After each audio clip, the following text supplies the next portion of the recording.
abrigado y el lugar donde estoy, por supuesto, es muy frío. La habitación donde estoy es muy fría. Así que, bueno, vamos a seguramente a demorar en calentar motores. Doy gracias a Roberto por invitarme aquí en esta instancia y compartir con ustedes algunas ideas sueltas como para que después podamos conversar. Como bien señaló Roberto, mi formación es dentro de la literatura, ¿no? Dentro de las letras. Y si bien doy clase y trabajo con estudiantes y gente de otras carreras como antropología, historia y filosofía, bueno, uno piensa desde la literatura.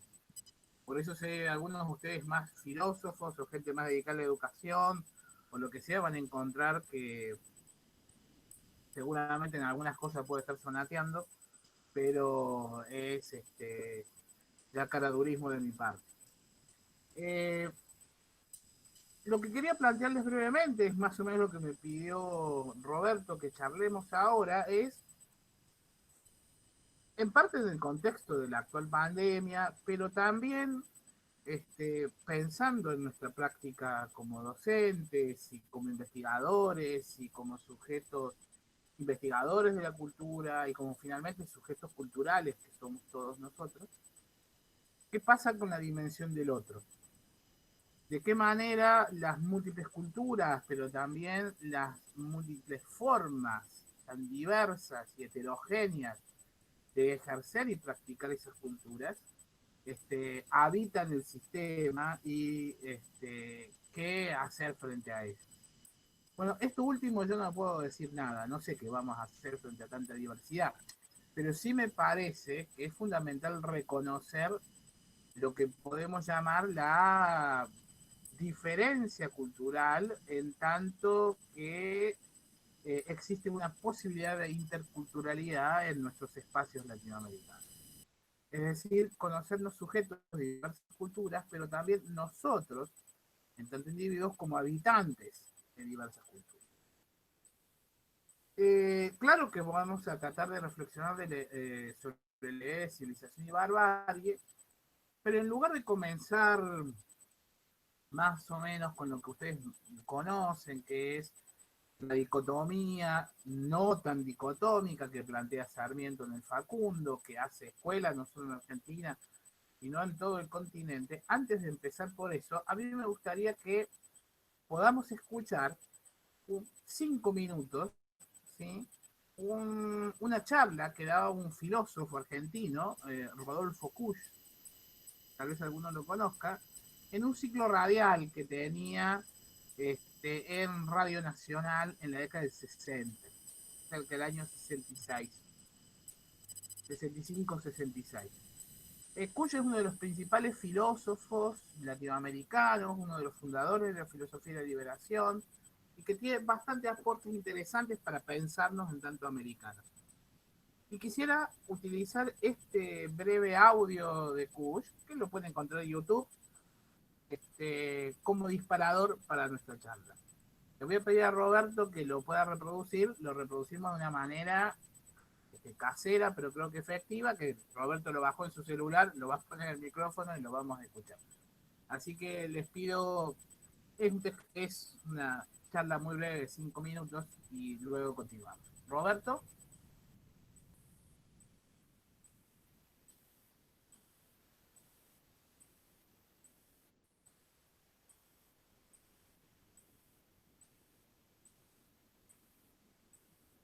Roberto, ¿estás ahí? Bueno, me pasa en vivo, ¿por qué no me va a pasar ahora?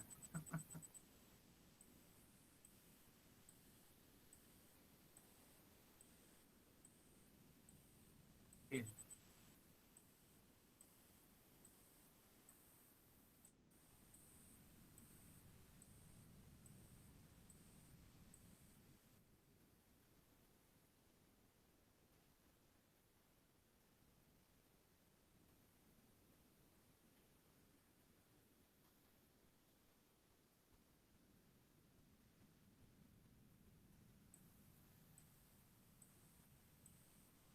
¿Pero me están escuchando? el audio.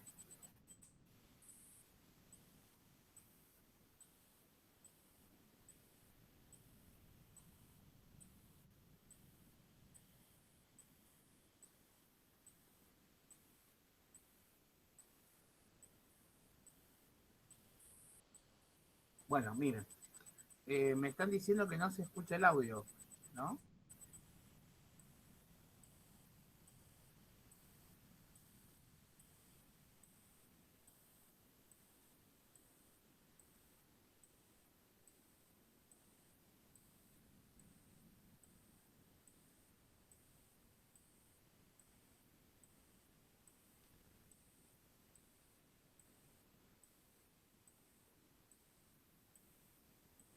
Bien, perfecto. Yo creo que ya estamos, no podemos escuchar el audio por alguna razón, así que eh, continúo yo. Bueno, miren, el audio que quería hacerles escuchar, que esperemos que más adelante lo escuchemos, se llama La fe de los antiguos.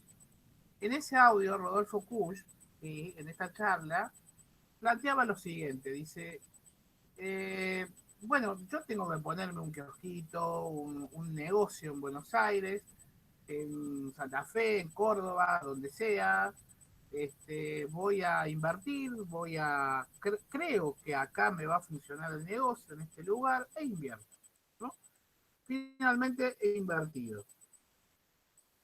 Eh, para invertir, por supuesto, para que yo prospere, para que yo pueda construir algo, para que yo pueda vender un objeto, de alguna manera lo que tengo que hacer es tomar algún tipo de conocimiento, desarrollar algún tipo de mecánica que me permita dar cuenta del mercado, de las posibilidades de progreso, de inversión y finalmente lo que voy a obtener en algún momento.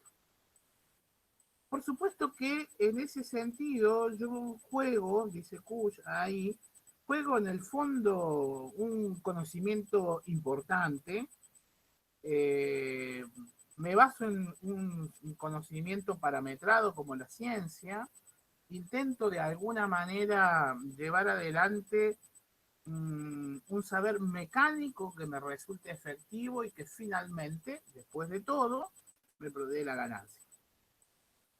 Pero para eso es necesario de alguna manera que ese espacio que voy a ocupar y todas las ponderaciones que implica mi realidad comercial sean planas, es decir, sean vacías. Yo pueda construir algo o llenar un espacio que esté vacío, desocupado. No puedo construir un negocio en un local que esté ocupado, o que esté derrumbado, o que no sea apto para mi mecánica.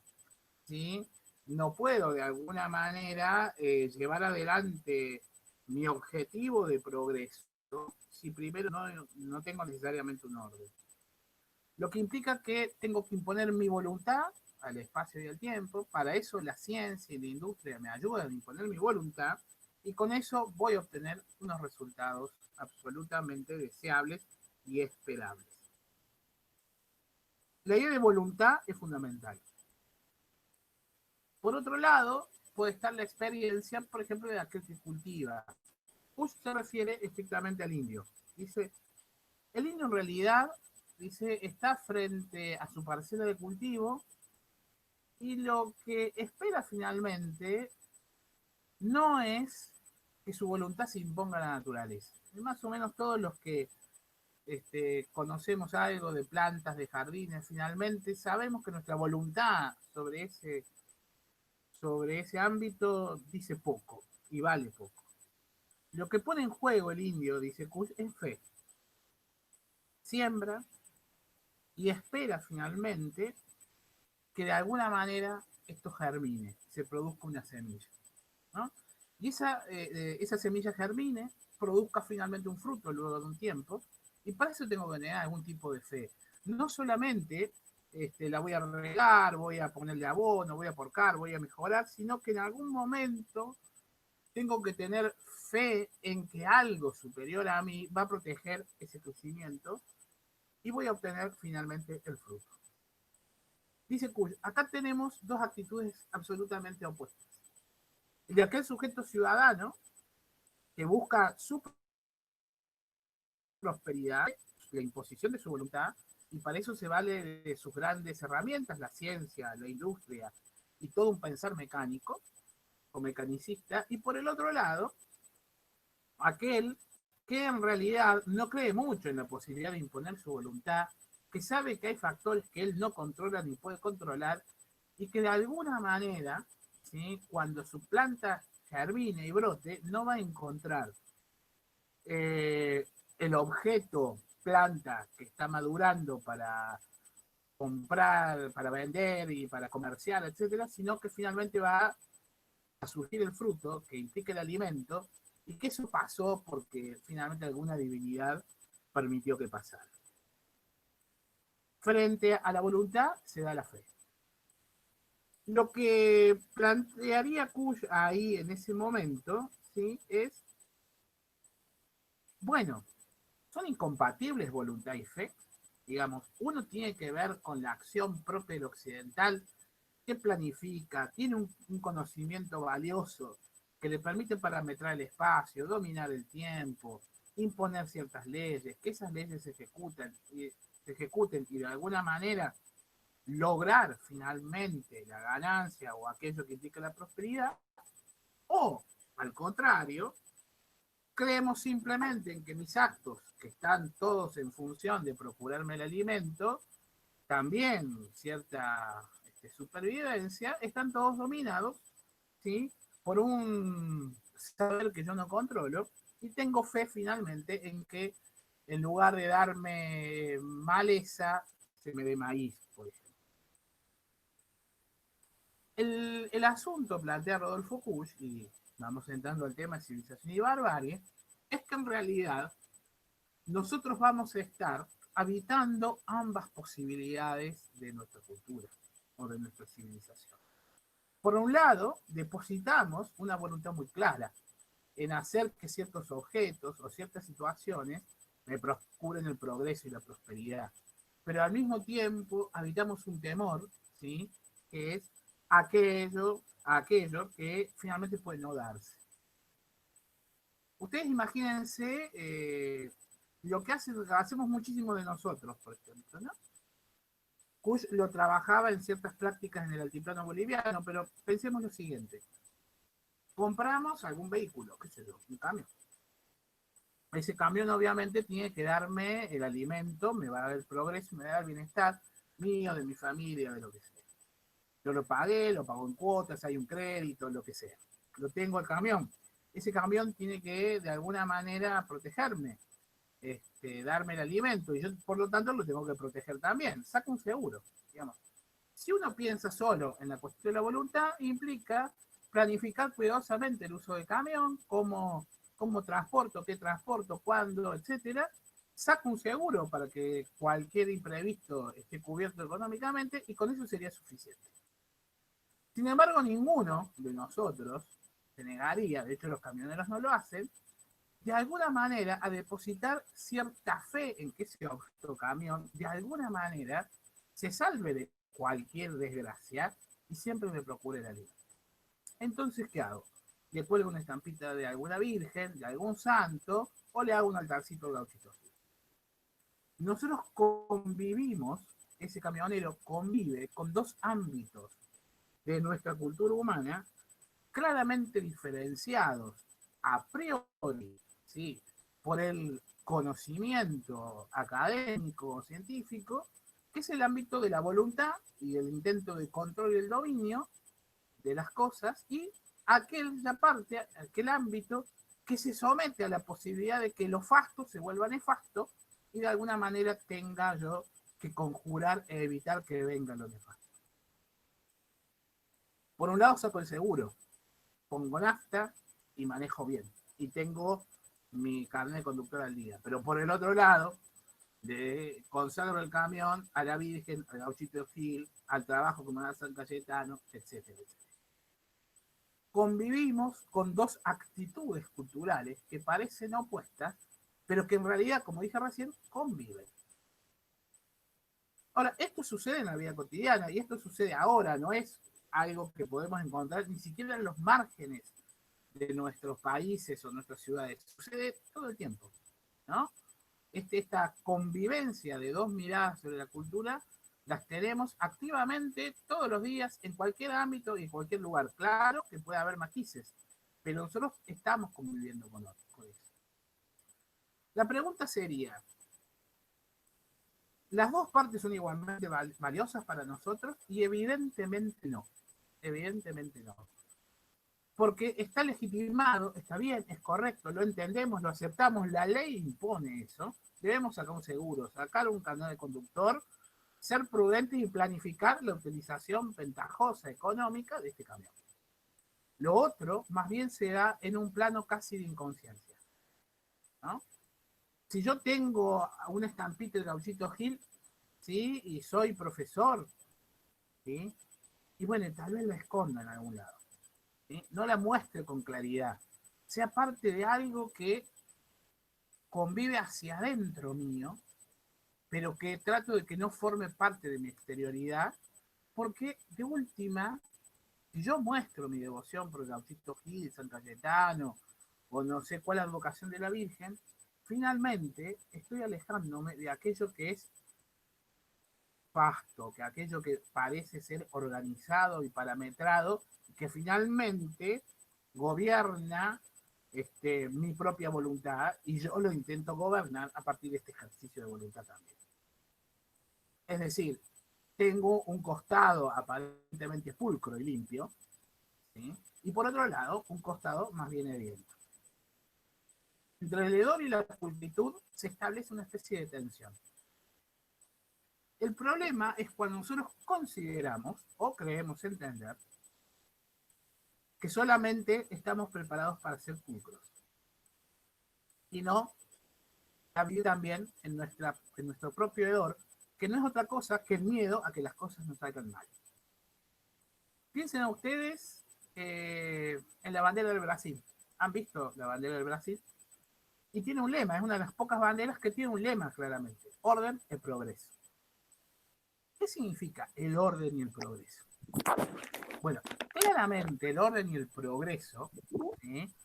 En este caso en la bandera del Brasil, no solo refiere a un momento histórico determinado, que es el surgimiento de la República Brasileña en plena expansión del positivismo como práctica política y diseño, ¿sí?, de la sociedad, sino también pensemos en la idea de orden y progreso justamente como el intento acérrimo de mostrar que tenemos una sola cara, esta cara pulcra. Este Estado está basado, ¿sí?, por ordenar la sociedad, está construido para ordenar la sociedad y para procurar el progreso de la sociedad en su conjunto y se entiende también de cada individuo. Para eso la industria, para eso el comercio, para eso las leyes, para eso la educación. Bueno, ¿y qué pasa con aquellos que no están ordenados y que el progreso no les alcanza, no llegan a progresar o lo que sea? No, supuestamente no hay exterioridad al orden y al progreso. El problema es que sí hay orden y exterioridad. Perdón, sí hay exterioridad al orden y al progreso. Cuando Brasil, a fines del siglo XIX, incluía en su bandera este lema, orden y progreso, se constituían en Río de Janeiro las primeras favelas. ¿Sí? Las primeras favelas, que eran de migración de nordestinos y de militares que habían reprimido revoluciones en el nordeste y se instalaban en los morros de la capital. Ahí el Estado les daba como premio a los ex soldados y ahí se fueron detrás los migrantes en los cerros inhabitables de la ciudad. Bueno, vayan a vivir ahí, son las favelas, ¿no? Que toman el nombre de un monte del nordeste brasileño, el Monte Favela. Es decir, mientras está el orden y el progreso, por otro lado surgen estas tremendas poblaciones que en Argentina no son exactamente iguales, pero les llamamos villas miserias, y que surgen junto con el orden y el progreso. Ellas no están ordenadas e implican lo contrario al progreso. Sin embargo, están ahí. Pensemos nuestros sistemas educativos justamente en esta idea de orden y progreso como borramiento de aquello que finalmente debe ser ocultado por el viento, ¿sí? De aquello que es oscuro, que es nefasto, aquello que no tiene que ver con la voluntad, sino con la fe que depositamos en aquello que nos gobierna o nos condiciona. Bush en el video, en el audio este que no pudimos escuchar, planteaba que en un momento determinado que al fin del día o al fin de la jornada, el comerciante en la ciudad se iba a encontrar con 400 pesos, por ejemplo. Y encontró dinero, ¿sí? Que es finalmente lo que buscaba. Y ese dinero le procurará el orden y el progreso. ¿Qué encuentra el indio? Dice Kush. Bueno, finalmente, dice, encontró el fruto. Hay una planta que ha fructificado. Pero probablemente el indio haya depositado en un dios la posibilidad del fruto. O sea que finalmente el fruto que encuentra el indio es también un dios. El occidental, el ciudadano, solamente ha visto la exterioridad. El indio ha podido ver la exterioridad, pero también ha ido por dentro. Eso que obtuvo finalmente es también un dios. Bueno, ¿qué hacemos con todo esto? En primer lugar, hay que pensar qué ha construido históricamente nuestro sistema de pensamiento, nuestra propia cultura americana, con aquello que más bien se inclina por observar que el fruto es parte de la divinidad y no el resultado de mi actividad y de mi voluntad, ¿no? ¿Qué hacemos con lo de viento? Si ustedes recuerdan el texto de Sarmiento, Sarmiento habla de civilización y barbarie. Pasó a nuestra historia como una opción dicotómica, civilización o barbarie. Con lo cual, Sarmiento escindía la posibilidad del orden y el progreso de la posibilidad de poder habitar todavía un mundo donde la fe y los imponderables tenían que de alguna manera resolverse mediante un ritual, un conjuro, como por ejemplo una estampita. Aquello, lo primero, quedó de un plano luminoso, vasto, y se creó un sistema en función de eso. Y todo lo que busca el sistema, y Sarmiento piensa el sistema educativo junto con toda la institucionalidad del país, se construye con un solo objetivo: volvernos planos, de la misma manera que Brasil solo es orden y progreso. Volvernos planos en el sentido que solo buscamos, a partir de la materialidad de nuestras cosas, el progreso, lo pulcro, el orden, las leyes. Lo otro queda fuera, y queda incluso fuera del sistema. ¿Cómo se lo soluciona? Pues no sé, pero queda afuera. Sarmiento claramente pensaba que con el gaucho no se podía hacer nada. Por eso planteaba lo de regar la pampa con sangre de gaucho. Pero sí pensaba que con el hijo del gaucho se podía hacer algo. Y ese hijo del gaucho tenía que convertirse de alguna manera en un buen ciudadano. Convertir un gaucho en ciudadano. Y nuestro sistema educativo, el de toda América Latina, el de todo el mundo en realidad, pero el de América Latina que estamos hablando y específicamente el argentino, tiene esta función: convertirnos nosotros en ciudadanos, sujetos que perdamos la fe en aquello que es imponderable. Sujetos que abandonemos la necesidad de un ritual o de un conjuro para obtener, ¿sí?, el fruto o por lo menos el equilibrio entre lo fasto y lo nefasto, y depositemos toda la confianza en el ejercicio de nuestra voluntad. Si voy todos los días a la escuela, voy a llegar a ser presidente. Si cumplo las tareas, voy a tener un buen trabajo. Si me recibo, algún día voy a ser gerente del banco. Si estudio, voy a tener una farmacia. No sé. Cualquier idea del progreso. Si estudias, vas a progresar. Si no estudias, no. Pero detrás de eso hay una tensión vital entre nosotros, que es justamente saber que estamos dominados por imponderables. Y que contra esos imponderables no hay no hay conocimiento parametrado que nos permita de alguna manera desplazar lo nefasto y quedarnos simplemente con lo fasto. ¿Quién de ustedes pensó en enero? Por lo menos yo no, pero pensó en enero que íbamos a estar así hoy en julio. ¿Quién pensó en la pandemia? ¿Quién pensó en aquello imponderable que destruyó todo? Desde la planificación económica de cualquier gobierno hasta nuestras propias prácticas vitales. Todo, nos deshizo todo. ¿Qué parámetro lo podía controlar? Nadie. De hecho, nadie lo previó, o por lo menos nadie previó esta magnitud.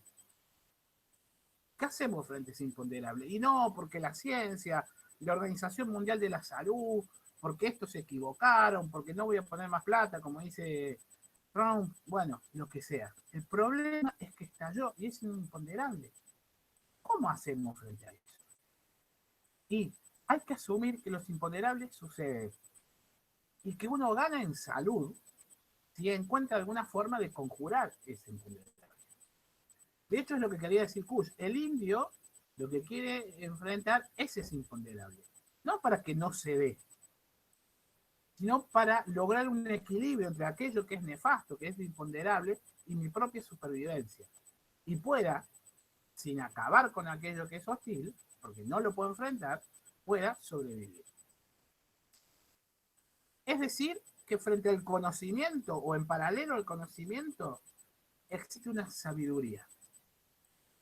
Es una sabiduría de estar aquí, de saber sobrevivir, de encontrar las formas y los mecanismos para que la comunidad pueda obtener el fruto y pueda perpetuarse, pueda seguir existiendo. Evidentemente, si desarrollamos un sistema sobre el parámetro del conocimiento europeo, solo el conocimiento basado a partir de ejercicio de mi voluntad, es decir, el conocimiento parametrado, la ciencia, la industria, la mecánica, claro, me va a dar un poder, me va a dar una herramienta, me va a dar una serie de objetos que finalmente lo que van a lograr es que aparentemente yo crea en mi ciencia, crea en mi industria y de alguna manera a partir de eso logre tener una esperanza de victoria sobre toda hostilidad que venga de afuera. Pero eso no evita, finalmente, que el miedo aparezca y que pueda de alguna manera venir un imponderable y destruirlo. Es lo que ha pasado ahora. ¿Por qué si en la vida cotidiana yo apelo al seguro y al gauchito Gil, no puedo pensar dentro de nuestro sistema cultural y específicamente de nuestro sistema educativo que de alguna manera debemos asumir al otro, ¿sí? Que está más interesado en enfrentar los imponderables que en resolver los problemas, en buscar la salvación antes que la solución? Que ese otro no solo es el otro que me define en Occidente, por ejemplo, el bárbaro, que es negro, que es indio, etcétera, que habla otra lengua, etcétera, sino que nosotros mismos habitamos esa multiplicidad, esa variedad. ¿Por qué no pensar que en nuestra práctica cotidiana nosotros asumimos, ¿sí?, esta diversidad de percepción de la cultura? Juego por una cosa y juego por otra, por el gauchito Gil y por el seguro. ¿Y por qué voy a dejar la parte del gauchito Gil afuera del aula? ¿Por qué no voy a tratar de encontrar formas de comunidad? Miren, una de las cosas que nosotros podemos reflexionar a partir de un hecho como este, ¿no? 37 personas que nos conocemos poco, por lo menos yo los conozco poco a ustedes, ¿no? Nos hemos encontrado para escuchar algo y luego conversar. Podemos verlo como una hazaña de la tecnología, ¿sí? Y decir, bueno, el progreso permite que la enseñanza, el aprendizaje funcione porque la tecnología acá está a nuestra disposición, bla, bla, bla, bla. Pero también podemos pensar esto otro, que hemos celebrado un hecho comunitario, que nos hemos juntado, que podemos hablar, que podemos pensar. y que probablemente este mero ejercicio comunitario, aunque no lo tengamos tan claro en un principio, puede ser una forma de salvación para todos nosotros, para romper aislamientos, para compartir saberes, para intercambiar experiencias.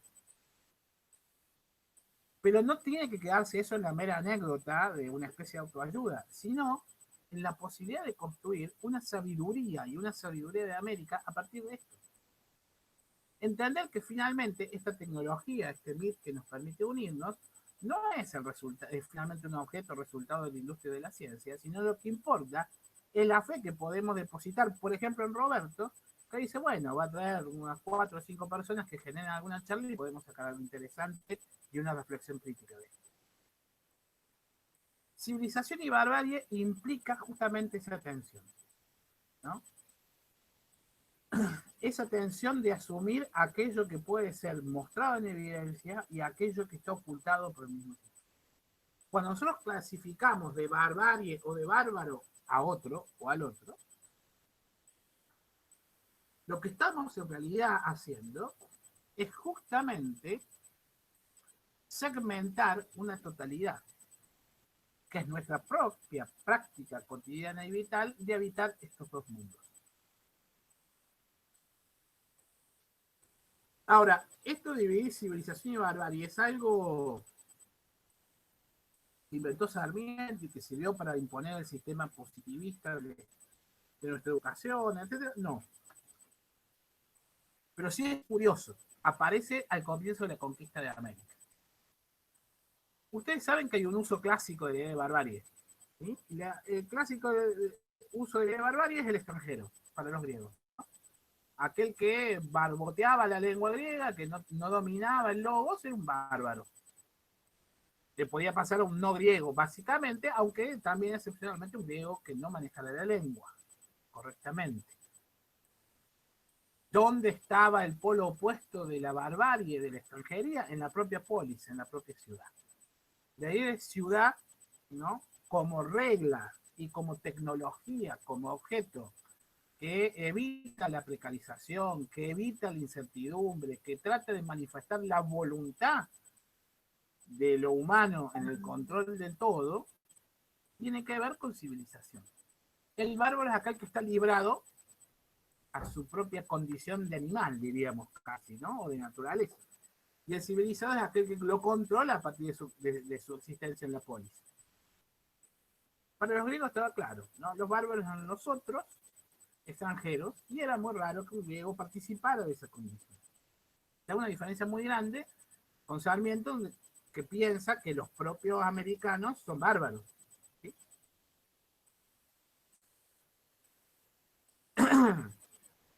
La idea de que por ejemplo, los invasores germánicos en la Edad Media de Europa Occidental eran bárbaros es una idea posterior también. Sobre todo se hace desde el lado latino, que piensan estos extranjeros que nos han invadido. Pero cuando los españoles empiezan la conquista de América, de alguna manera tienen que resolver la presencia del americano como un otro. ¿Y de qué manera integrarlo a las propias necesidades de la expansión europea, pero a su vez definirlo de alguna manera? Recuerden que la sorpresa de América era una sorpresa importante. Tanto es así que uno de las personas que ustedes tienen más valiosas de la historia americana, que es Fray Bartolomé de las Casas, aquel que escribió para la breve destrucción de la relación de las Indias y que defiende al indio por sobre todo y señala las atrocidades españolas, era un religioso dominico, Bartolomé de las Casas, en un libro que se llama Apologética Historia Sumaria, de 1552, dice que hay muchos tipos de barbarie. Ahí ya cambia la cosa. La barbarie no es solo el extranjero. ¿Quiénes son los bárbaros? Dice, son bárbaros todos los violentos. Los que tienen una conducta extraña, no racional. Violentos, no racionales y extraños. ¿Para qué? Para el modo de comportarse de un europeo hispánico. Ese es un primer tipo de barbarie. Y bueno, sí, inmediatamente piensa en la construcción de colonia del caníbal, digamos, ¿no? Ahí está el salvaje de los salvajes, el bárbaro, en tanto que es violento, se come al otro, ¿por qué se lo come? Es algo no racional, es extrañísimo. Pero también dice Bartolomé de las Casas que hay un segundo tipo de barbarie, son aquellos, ¿sí?, que no se dedican al estudio de la propia lengua, es decir, aquellos que no estudian el conocimiento, aquellos que no pueden reflexionar críticamente sobre su propio conocimiento, dice aquellos que no dominan la locución literal. No solo es los que no hablan castellano o latín, por ejemplo, sino aquellos que no son capaces de estudiar esta herramienta de conocimiento que es la lengua. Y todo lo que tiene que ver. Estaba pensando en el conocimiento en general. O sea que ahí también pone un elemento interesante. Miren, aquellos que no usan su racionalidad para forjar un conocimiento, es decir, una ciencia, también son bárbaros.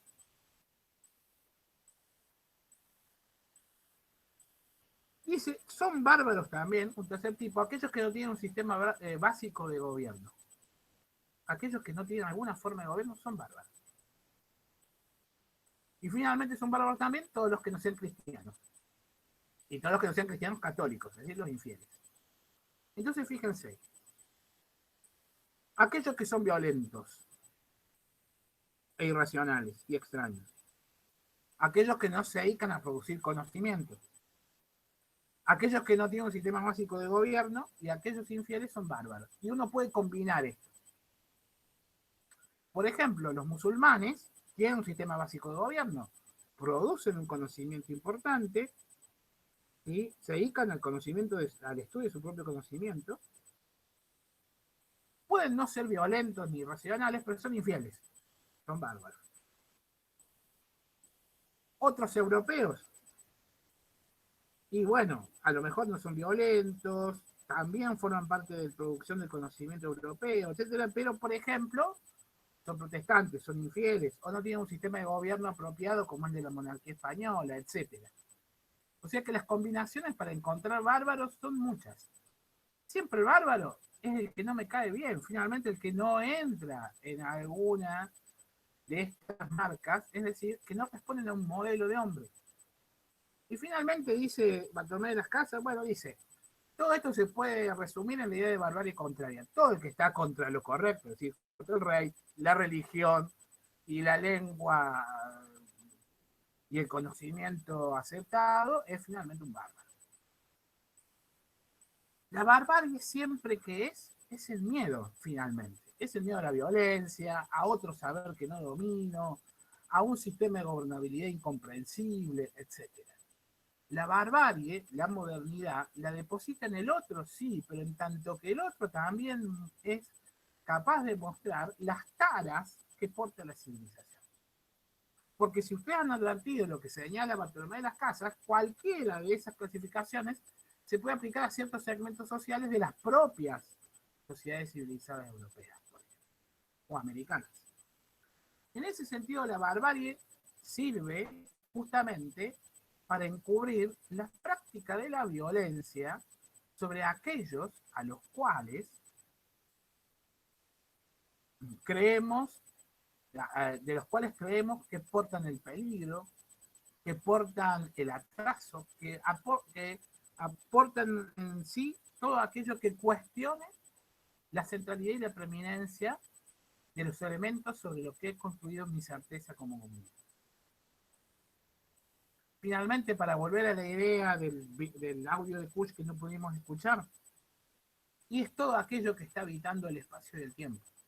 Las cosas que ocupan el lugar donde yo quiero poner mi comercio, ¿sí? Aquellos que no están dispuestos a comprar lo que quiero vender, etcétera. Todo eso que ocupa, que hace bulto, forma parte de la barbarie. La pandemia es un momento interesante para pensar, ¿sí?, hasta qué punto, a pesar de que nosotros negamos, esa barbarie habitaba y habita cada una de nuestras aulas, de nuestras instancias de intercambio con cualquier tipo de estudiante y cualquier tipo de docente, ¿no? Porque ahí está siempre el que me produce miedo, el bárbaro, ¿sí?, el que me tira tiza del fondo, el que escribe cualquier cosa sobre mí en el pizarrón, el preceptor que no me lleve el apunte, los directores que nos piden demasiadas cosas que no entendemos, el curso que tengo que hacer y que no entiendo nada, este que me aburre, todo aquello forma parte de lo que nos acosa. Finalmente, es formas de la barbarie, pero que nos habitan, porque esos roles los intercambiamos constantemente entre civilizado y bárbaro. Si nosotros creemos finalmente que tenemos una nueva y buena oportunidad, como por ejemplo lo que nos da la tecnología, y creemos que eso en sí mismo es valioso, como dice Kush, finalmente vamos a tener nada más que 400 pesos en la mano, pero no vamos a poder ver al Dios que habita en las cosas que germinan. Porque finalmente vamos a creer que esta cosa plana, donde los ruidos pueden ser silenciados, donde la cara de desinterés no la puedo ver porque estamos todos bloqueados, o porque nadie manifiesta corporal y físicamente su agrado o su desagrado, es el sistema ideal de comunicación. Finalmente, si creemos que la tecnología nos va a aportar solo orden y progreso, que finalmente creo que los estados piensan mucho en eso, no vamos a lograr de ninguna manera recuperar, ¿sí?, pensar en el otro en tanto nosotros como otros. Nos y los otros. Es una virtud muy buena de ese pronombre castellano, ¿no? Que piensa en un colectivo, el nos, pero que ese colectivo implica también a los otros. Nos y otros. El nosotros implica el asumir la diversidad. Y la barbarie es la diversidad. ¿Sí? Yo después le puedo poner adjetivo a la barbarie. Puedo decir que son mugrientos, caníbales, hacen sacrificios humanos, son los indios, son los negros, son los de izquierda, son los de derecha, son los peronistas, son los que ustedes quieran. Pero siempre ese otro me constituye a mí en tanto comunidad. Es decir que cualquier función de trabajo docente y educativo tiene que pensar que no conocemos solo por el hecho de conocer, sino que conocemos para vivir, para evitar este tipo de diversidades. ¿Sí? Esto es fundamental. Si nosotros podemos recuperar esta mirada crítica, y es solo una mirada, yo no les estoy diciendo que hay alguna técnica para asumir esto, porque no tengo la menor idea si hay una técnica para esto, si hay algún qué hacer para esto. Sí, asumir una mirada crítica que nos ponga en condiciones de pensar que somos barbarie, que somos parte de esa barbarie. Si logramos, sí, asumir que conocemos, no por el puro hecho de conocer, sino para vivir, finalmente vamos a encontrar, ¿sí?, esto que está sucediendo ahora. Porque en el fondo de todo, y esto lo decía Kurt, en el fondo de todo, no estoy yo, sino que estamos nosotros, como comunidad. Yo no sé, Roberto, si estás ahí, si pudiste, Te escucho. Si podemos pasar el audio que no se escuchó al comienzo. A ver si lo puedo pasar. Y con esto yo ya...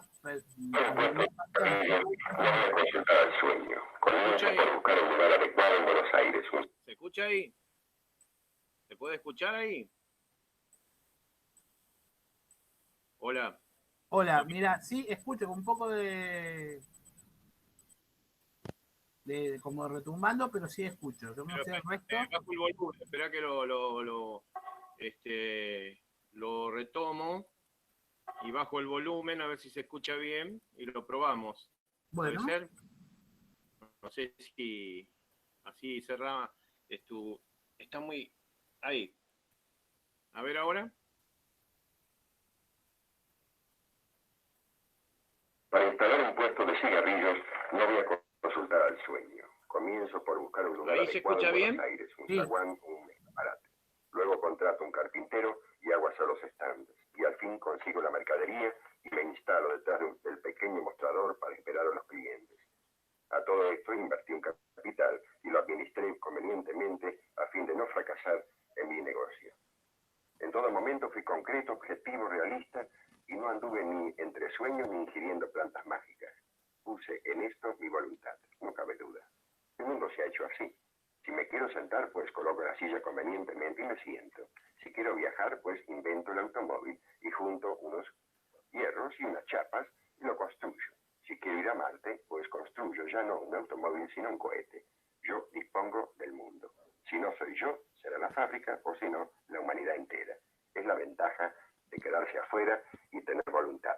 Con la voluntad consigo lo que quiero. Indudablemente vivimos otro mundo que el indígena. Nuestro mundo es mecánico, el del indígena es cualquier cosa. Entre el indio y nosotros median varios millares de años. Por eso, en vez de tener fe, tenemos voluntad. Y en vez de creer en las semillas, creemos en el comercio y en la industria. Pero veamos un poco. Para hacer el negocio no fui llevado por la voluntad, sino por un pálpito o por una corazonada, como decimos. Además invertí capital. ¿Para qué? Pues para sacar el provecho o el fruto. ¿Y qué decimos cuando hablamos de las maquinarias inventadas en los últimos tiempos? Pues que es el fruto de los cerebros privilegiados. Además, todo industrial invierte su capital para que dé frutos en forma de intereses y no parece fijarse mucho en las maquinarias que hace funcionar. Siembra un poco y cosecha. Pero el mundo no era mecánico. No, eso será para el operario. Para el industrial, nunca. Pero entonces aquí el único que no es indio parece ser el operario, porque el industrial ya hace rato que siembra y cosecha como un indio, aunque lo disimula bien. ¿Será que le interesa que el operario no pierda la visión mecánica del mundo? Pero no exageremos. La verdad es que el indio sigue siendo una pesadilla extra, y no es para menos. Para instalar una fábrica necesito un terreno baldío. Para pensar tengo que estar lúcido. Para escribir necesito un papel en blanco. Entonces, todo lo que es sucio, tenebroso o está ocupado por algo, hay que pasarlo a la trastienda. Como si no existiera. El terreno, la lucidez y el papel estarán dispuestos entonces a dar sus frutos. Y yo seré quien lo haga, con mi voluntad. Por eso el indio es para nosotros la pesadilla del abúlico. Así es. Pero cada vez que cierro mi negocito de venta de cigarrillos, hago un recuento del dinero que quedó. Calculo lo que había invertido y la mercadería vendida y pienso, hoy hice 400 pesos. ¿Y qué dirá el indígena cada vez que se acerca a la sementera y se topa con los primeros retoños? Pues pensará que su Dios hizo crecer la mies. Y quizá diga también al examinar los retoños, como el benévago aquel en su tercer noche, hoy he visto a Dios. En eso está la cuestión, en ver un Dios o ver 400 pesos. Con un Dios uno se pasea por adentro y por afuera, con los 400 pesos paseo solo por afuera. El indio andaba adentro y afuera, nosotros andamos afuera, y vamos hacia adentro cada vez que nos arreglamos los dientes o tomamos una purga, y eso no es adentro, sigue siendo afuera. Sin embargo, todavía me queda la posibilidad de juntar 400 pesos para construirme un cohete e irme hasta la última galaxia. Y lo quisiéramos ver al indio viajando hasta ahí. Pero he aquí la diferencia. Nosotros sabemos que viajamos hacia un espacio infinito y siempre que preguntamos qué habrá más allá, nos respondemos, pues más galaxias y más mundos. Y eso da miedo, mucho miedo. ¿Y el antiguo qué pensará?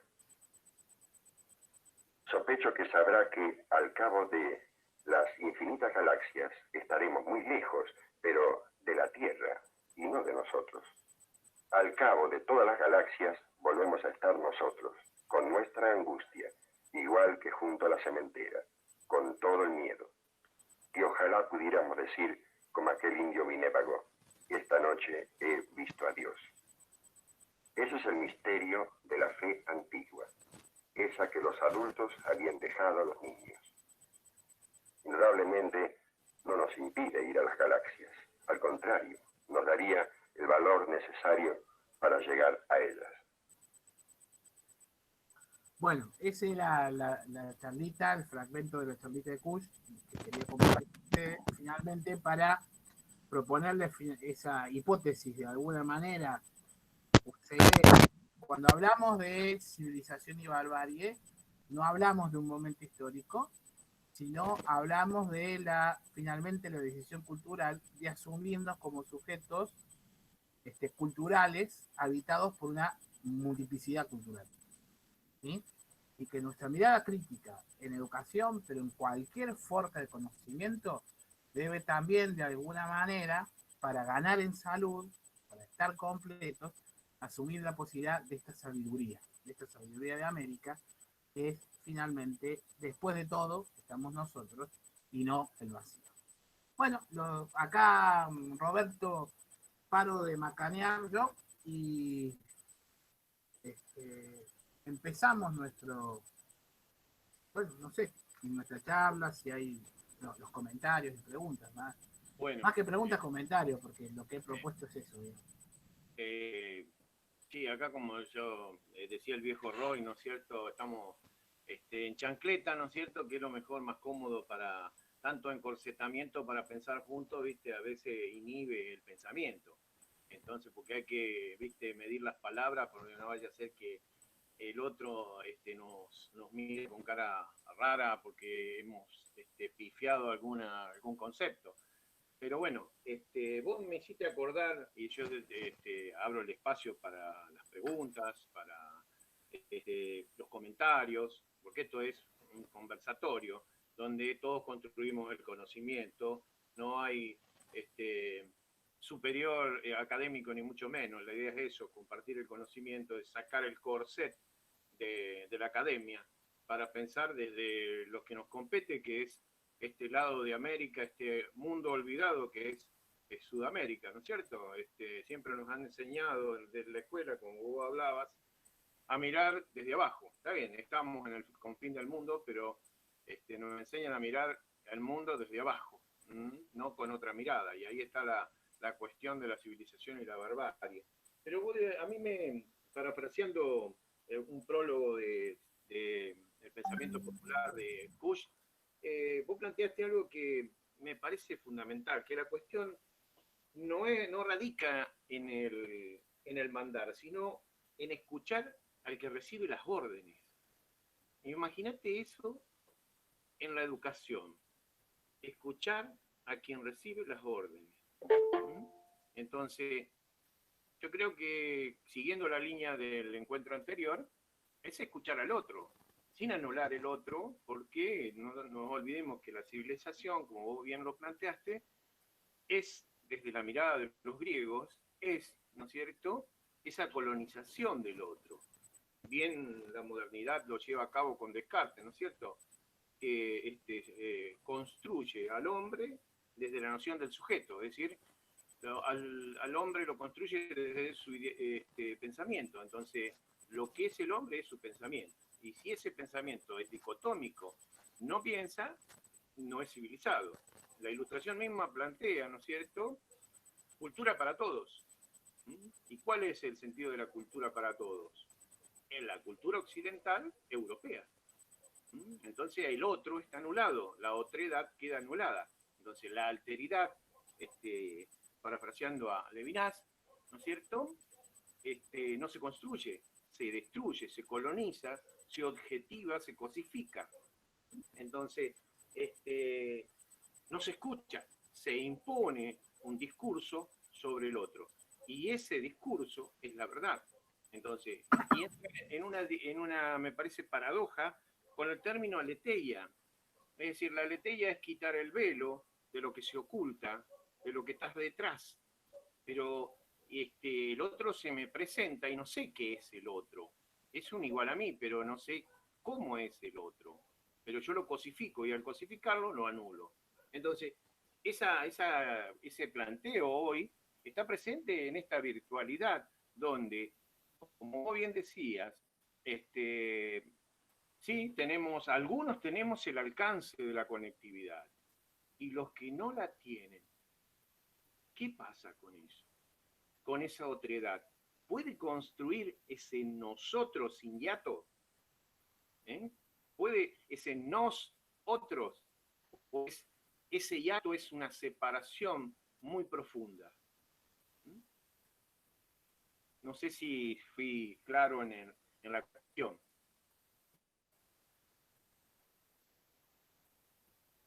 Sí, me parece central, Roberto, lo que planteas vos y como complemento.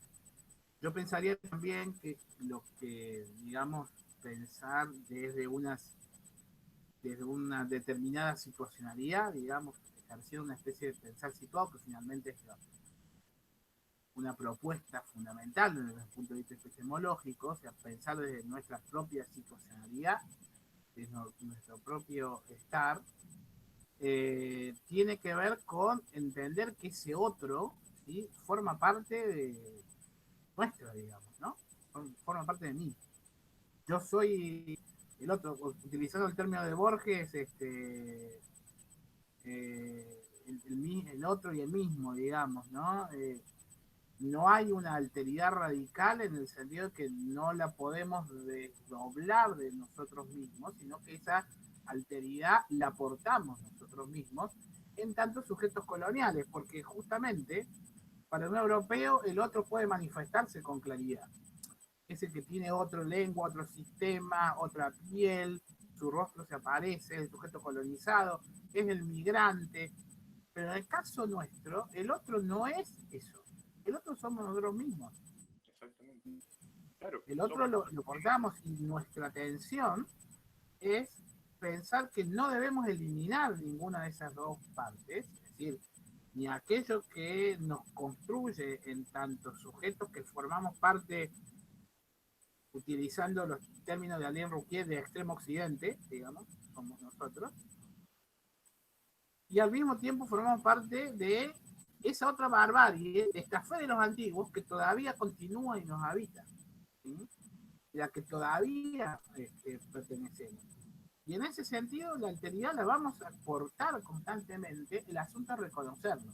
Y eso es ganar salud, ¿no? Y a partir de ahí, sí, entonces pensar de qué manera lo que señalabas vos recién como método es salir a hablar y no encontrar aquello que ratifique lo que nos enseñó nuestra formación como docentes, como investigadores, como lo que sea, sino encontrar en aquellas cosas que el otro dice y que nosotros reconocemos en tanto que participamos de su propia lengua.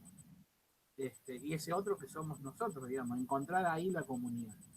Ese es un reto complicado y eso es pensar el sistema de educación en general y no solo a partir de estrategias, digamos, áulicas y eso, sino justamente pensar esta dimensión eh, filosófica decisiva de la educación, ¿no? E invertir el vector para el cual fue creada, que fue para enseñar, digamos, es decir, construir un ciudadano determinado, parametrado. No tratar de lograr encontrar las posibilidades, no de quebrar ese ciudadano, pero sí entender que ese ciudadano es un ciudadano habitado por esto, ¿no? Y condicionado por esto que también somos. Claro, es lo que vos ayer hablábamos casualmente con el tema de Saúl Taborda, cuando plantea que la escuela planteó el ser en relación al deber ser, es decir, la ilustración, plena sentencia ilustrativa, el deber ser kantiano, es decir, atrévete a pensar por ti mismo desde las categorías que yo te doy del pensamiento que viene del sujeto cartesiano. Entonces, ahí no hay emancipación, sino hay una paradoja donde te emancipo, pero con las categorías que yo te doy para pensar, es decir, te formateo al viejo estilo informático, ¿no es cierto?, de los viejos CD que los formateabas, y de ahí en más no podía pensar más que la reproducción. Entonces, la colonización, ¿no es cierto?, no es cultural, es política, educativa, ¿no es cierto?, económica, porque hasta te dicen desde muy pequeño qué tenés que comprar para parecerte a los demás, si no estás excluido. Entonces, todo este sistema, ¿no es cierto?, de dominio que arranca desde hace mucho tiempo, se plantea cada vez más en la actualidad. Fíjese que hoy estamos conectados 38, 40 personas, pero ¿cuántas quisieron participar y no pudieron porque trabajan, porque tienen que trabajar para subsistir, o que no tienen la conectividad? Entonces, ahí está, ¿no es cierto?, también una distinción muy grave. El otro que no participa, el otro que no se tiene en cuenta. El otro, que lo anulo, lo transformo en otro en minúscula, no en mayúsculas, porque el otro que se me revela, como dice Levinas, esa epifanía del rostro que me interpela, hoy, mediado por la tecnología, ¿no es cierto?, está presente. Es decir, las grandes corporaciones han hecho lo que hablábamos ayer vos, han puesto en práctica la mundialización del conocimiento, de la comunicación, de la economía, de la pandemia. Y ese cachetazo que pegó la pandemia desestabilizó todo. Entonces, ¿de dónde van a salir las soluciones? Yo creo que entre todos. Occidente, Oriente, este lado de América, acá como dice Laura, la mirada decolonial, pero cómo decolonizamos las inteligencias si la educación está colonizada. Ese es el grave problema. Es decir, si no son meros cantones de resistencia, ¿no es cierto?, que terminan siendo sometidos por el sistema burocrático.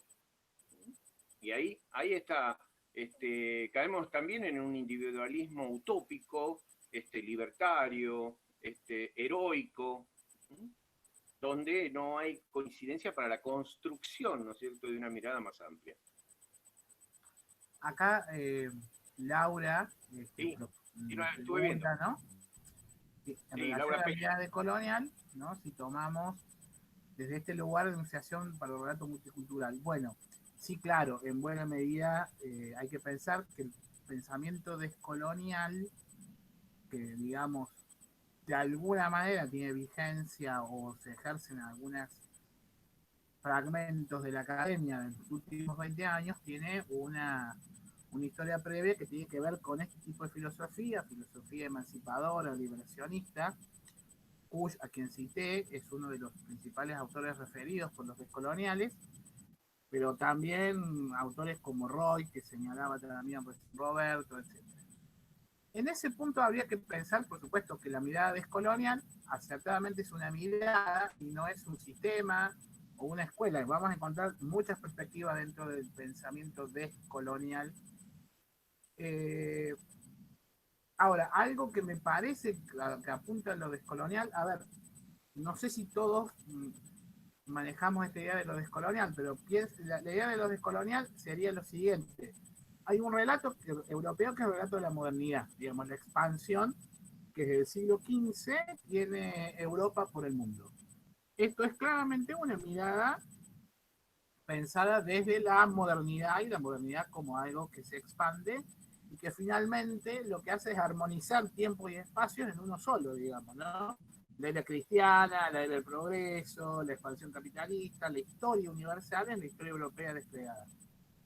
Pero hay un reverso de esa modernidad que es la colonialidad, es decir, no hay modernidad europea, es decir, no hay renacimiento, no hay posibilidad de una era industrial, etcétera, si por otro lado no se entiende que existe la colonialidad, que es la capacidad que tiene esa modernidad de lograr en las culturas, las comunidades, en las civilizaciones, tomando ese término precariamente, que están fuera de Europa, ¿sí? Mostrarles que sus saberes y sus conocimientos no son valiosos, no son contemporáneos a esta modernidad. Por lo tanto, sufren algún tipo de situación de menosvalía, de menosprecio frente al saber o el conocimiento que llevan los europeos, ¿no? Finalmente es como decir, bueno, ustedes ahora son humanos porque son cristianos, porque los bautizamos, o porque saben leer y escribir, o porque adoptan la democracia como sistema, o son súbditos del rey. Bueno, lo que sea, la colonialidad es la forma de lograr una especie de dominio epistemológico sobre el otro, y que el otro acepte ese otro. Bien, dentro de eso, uno puede pensar que existen formas descoloniales, o sea, formas de acabar con ese comportamiento colonial de la modernidad, y que impugnan no solo la colonialidad, sino la modernidad misma. e incluso el pensamiento crítico de la modernidad. ¿Sí? Entonces el pensamiento descolonial impugna todo, impugna a aquellos que son mentores, pensadores y practicantes de la colonialidad, y también a aquellos que piensan que desde la situación metropolitana de la modernidad pueden emancipar al otro. ¿Eh?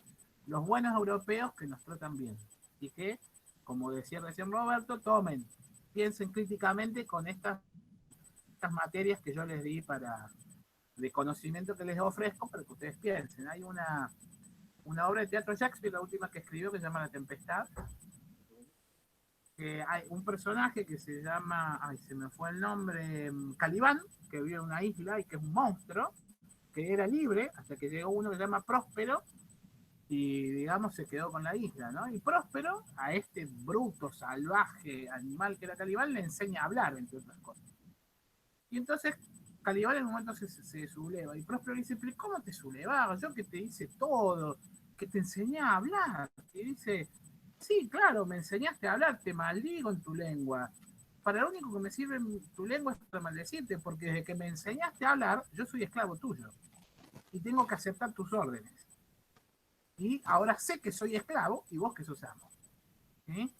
Bueno, la descolonialidad sería lo que hace Calibán. Bueno, no, ni aún las cosas que te parecen tan generosas conmigo, yo las tengo que aceptar como aquel que revela una verdad, ¿no? O que da un conocimiento eficiente. En ese sentido, es complicado tal vez, o podría hacer ruido hablar de multiculturalismo en el mundo, en el pensamiento descolonial, porque el multiculturalismo tolera toda diferencia. Convivamos todos juntos, cada uno en su rinconcito. ¿Sí? Es el modelo que los norteamericanos eligieron en los 60, pero que de alguna manera en la época Clinton intentaron llevar adelante. Es decir, vivamos esta diversidad de norteamericanos que somos, pero eso sí, los mexicanos con los mexicanos, los negros con los negros, los blancos con los blancos, etcétera, etcétera. En realidad, el pensamiento descolonial estaría más cercano a pensar una pluriculturalidad, ¿no? ¿Sí? Una cultura plural, ¿no? Aquello que decía el comandante Marcos, un mundo donde quepan muchos mundos, ¿sí? Pero que ese mundo en sí mismo sea caótico, diverso, confuso, ¿no? Y que promueva formas distintas de construir, y no que sean compartimientos estancos que conviven pero no se contaminan, digamos, ¿no? Un pensamiento descolonial es un pensamiento contaminante, siempre contamina el uno al otro, el otro al uno, ¿sí? Y por supuesto, entonces desde ahí sí hay una mirada descolonial, por lo menos en lo que yo planteo. Haciendo esta salvedad, ¿no? Claro. En eso con Roberto nos conocimos leyendo así. Hay una tradición de pensamiento en América Latina que ejerce esta mirada descolonial mucho antes que se plantee la idea de mirada descolonial o de opción descolonial. Y que van en el mismo sentido, ¿no? Claro, pero vos fíjate que la pluralidad cultural está lejos porque yo creo que todavía estamos colonizados desde la perspectiva intelectual, es decir, fíjate que la colonización comenzó territorialmente, después se abandonó porque generaba pérdida económica, entonces apareció la colonialidad intelectual, ¿no es cierto? Entonces, esa epistemología que aparece destruye otras epistemologías, es decir, otros conocimientos. En América no solo hubo un genocidio de indígenas, sino hubo epistemicidios. Y hoy rescatar de la muerte a esos epistemologías sería también esa decolonización. Es decir, nos va a llevar mucho tiempo. Bien decía que el pensamiento filosófico latinoamericano está en un proceso auroral, es decir, un proceso de inicio, ¿no es cierto?, porque nos permite ver el rocío de la aurora, y donde nosotros mismos empezamos a pensar sin categorías, es decir, desde algunos elementos, es decir, si pensamos desde categorías prestadas, vamos a seguir pensando igual. aunque querramos disfrazarlo de un pensamiento latinoamericano. Es decir, pensar desde nuestra perspectiva es pensar con nuestros propios pensadores, que a pesar que todos tenemos la influencia europea, podemos mirar a un costado, ver más allá de lo que se ve, es decir, quitar el velo de esas cegueras que nos han impuesto. Entonces, ahí están las anteojeras, como decía Arturo Jauretche, están puestas y hay que sacárselas, porque si no, la educación va a continuar generando mayor colonialidad. Entonces, tenemos mentes lúcidas que van a ser convertidas en idiotas al servicio de los estados actuales, como la tecnología. La tecnología ya no es el gran desarrollo, sí nos posibilita esto, pero también tiene una función de colonialidad, porque quien está detrás de todo esto es una corporación. Y esa corporación marca tendencia y que controla nuestros pensamientos. ¿Qué es lo que decimos? ¿Qué es lo que publicamos? ¿Qué es lo que hacemos? La censura, porque hay censura, aunque no querramos admitir, en esta democracia global también hay aspectos censurables, que están ocultos. Bueno, tenemos que desocultar esos, como esas censuras disfrazadas de diálogo, porque en el fondo hay un monólogo. Ve los noticieros, las tendencias, y bueno, en el fondo hay un monólogo, no hay un diálogo. Entonces no se puede generar una pluriculturalidad porque no nos deja compartir con el otro ese caos que genera nuevos pensamientos. Porque si no hay que buscar el orden y el progreso. Está planteado desde las infancias. Fíjate que las infancias, lo que le preguntamos a un chico, y esto lo vengo repitiendo en todos los encuentros, ¿qué querés ser cuando seas grande? ¿Y qué le dice? Yo quiero ser bombero, quiero ser como mi papá, y tu papá que es policía, esto, lo otro. Y yo, si aparece un niño y dice, yo quiero jugar, ¿qué pasa? Lo tenemos que corregir. Entonces le tenemos que poner un correctivo. ¿Dónde lo mandamos? A los especialistas. Y de ahí vuelve, ¿no es cierto? Bien como debe estar en el sistema. Entonces, esas son las... O pinta la rosa de color rojo, y si la pinta de color amarillo, ¿no es cierto? Está desplazado. Entonces, o pinta una nube de color rojo, porque refleja el sol en el agua y él ve el rojizo en las nubes, ese chico no está, ¿no es cierto?, en el orden preestablecido.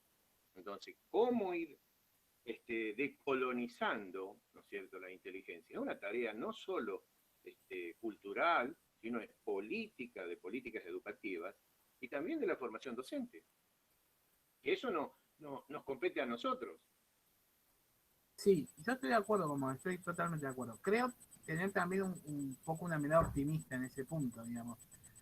El siglo XX trajo mucha agua, digamos, que permitió encontrar los intersticios, digamos. El agua te señala dónde hay una fisura, por ahí se cuela, y se han encontrado ciertas fisuras, ¿no? Lo nuevo que tenemos ahora, y hay que ver cuál es el resultado, es si el sistema no tapa las fisuras, digamos, ¿no? Pero, a ver, pienso yo, ya sé que no es así, que no es tan homogéneo, no está tan claro, pero hay un libro que es muy agradable leer, si pueden leerlo, que se llama De memoria, pantalones cortos, de Arturo Jauretche, que cuenta sus memorias en Lincoln, pueblito donde él nació, en provincia de Buenos Aires. Dice, y cuando a mí me hablaban de los indios, dice, él se imaginaba un Sioux, con las grandes plumas, los caballos grandes, tostados, los cuartos de milla, los tipis, bueno, todo bien yankee, dice. Y yo, hasta grandote, no me enteré que a mi tío había estado cautivo con los ranqueles, y yo nunca supe lo que era un ranquel, ¿sí? Y Lincoln había sido un fuerte 20 años antes de que yo naciera. No tenía la menor idea. El indio, el que vivía en las grandes praderas yanquis, no conocía a esta historia que me pasaba. Bueno, eso yo no sé si ese relato de Jauretche en los años 10, digamos, es válido 100 años después. Me parece que hay una mirada distinta que se coló por el sistema que te permite pensar justamente en cierta pluralidad cultural. En cierta pluralidad cultural. Y entonces hay intersticios que se cuelan porque la pluralidad cultural está. Ahora, piensen que de todas maneras, hace 2 años y medio, escuchamos que los mapuches eran chilenos. ¿Sí? Y grandes historiadores y grandes políticos nos decían, miren que los mapuches son chilenos y que esto es un problema, que no sé qué, y no son argentinos, digamos. Sí, entonces, no es homogéneo, pero hay sistemas que permiten, pero el controlar y el discutir el sistema también te permite avanzar en eso, digamos. Se pudo discutir de otra manera también el absurdo de decir que los mapuches son chilenos. Y no solo para decir que los mapuches son argentinos, lo cual es un error también, porque los mapuches en el fondo constituyen una comunidad preexistente Argentina y Chile. Y bien puede decir un mapuche, miren, yo soy mapuche, me tocó nacer de este lado o del otro lado. Podemos discutir después si eso nos gusta, nos conviene, si nuestros intereses, si sí o no. Pero el asunto es encontrarlos como sujetos de denunciación. Bueno, ahí están, por lo menos hubo un debate sobre eso. No alcanza, es muy insuficiente, pero es un principio de discusión. Otra mirada que tal vez no tiene que ver con lo pluricultural en el sentido tan taxonómico como lo podíamos hablar recién, pero yo no sé si ustedes escucharon el episodio que hubo en la ciudad de Córdoba la semana pasada, hubo el Día del Orgullo LGTBQ, ¿no? Y en el mástil principal del Parque Sarmiento, la municipalidad iza la bandera de este movimiento. Como un homenaje, es un acto oficial. Y por supuesto con un grupo de gente la baja, arriba de esa bandera, sube a la Argentina, rompe la placa que había ahí, dice que fomentar este orgullo, de fomentar el orgullo de los degenerados, etcétera, etcétera, y dicen que ellos son excombatientes de Malvinas, y había mujeres y personas de 30 años que obviamente no eran excombatientes de Malvinas bajo ninguna fe. El punto interesante, ¿sí?, es que esta diversidad que nos permite pensar Occidente, porque Occidente nos permite pensar esta diversidad, también es combatida. Pero lo bueno es que por lo menos hubo un intento oficial. Fue insuficiente, no se lo hizo bien, pero cambia un registro. Es decir, son intersticios. Bueno, mis perros están armando lío ahí. Bueno, hay intersticios, ¿no? Lo importante es pensar esos intersticios. Pensar la barbarie, ¿sí?, como emergente de esos intersticios. Obviamente las formas de la sexualidad son formas construidas por la modernidad también, ¿sí? Podemos adherir a ellas o no, qué sé yo, cada uno verá, pero son formas también de lo parametrado, y poder ponerlas en discusión tiene que ver con esta perspectiva descolonial y pensar que, entre otras cosas, piensen, no sé si los primeros relatos mostraban que los bárbaros eran bárbaros por salvajes, por los americanos, ¿no? Por salvajes, por caníbales y por sodomitas, por ejemplo. ¿Sí? Entonces me parece interesante. Son hechos que por lo menos nos pueden llevar a la discusión y a plantear, digamos, para ver que no todo es tan monolítico. Antes no se podía denunciar, ahora se puede denunciar. Fíjate vos el concepto de quilombo, que está visto como prostitución, y el quilombo es un lugar de libertad, ¿cierto? Un espacio donde convivían hombres y mujeres juntos, escapados de las plantaciones en Brasil, ¿no es cierto? Y toda la vida ese concepto, ¿no es cierto?, es contrario a las buenas costumbres. Entonces, esa cuestión de ordenamiento es un enorme lastre cultural. Entonces, ¿cómo trabajar esto? Bueno, como vos bien decís, por esos intersticios. Esos intersticios nos dan, ¿no es cierto?, la posibilidad de ir quitando el velo de esos, vuelvo a repetir, intersticios para ver otras posibilidades.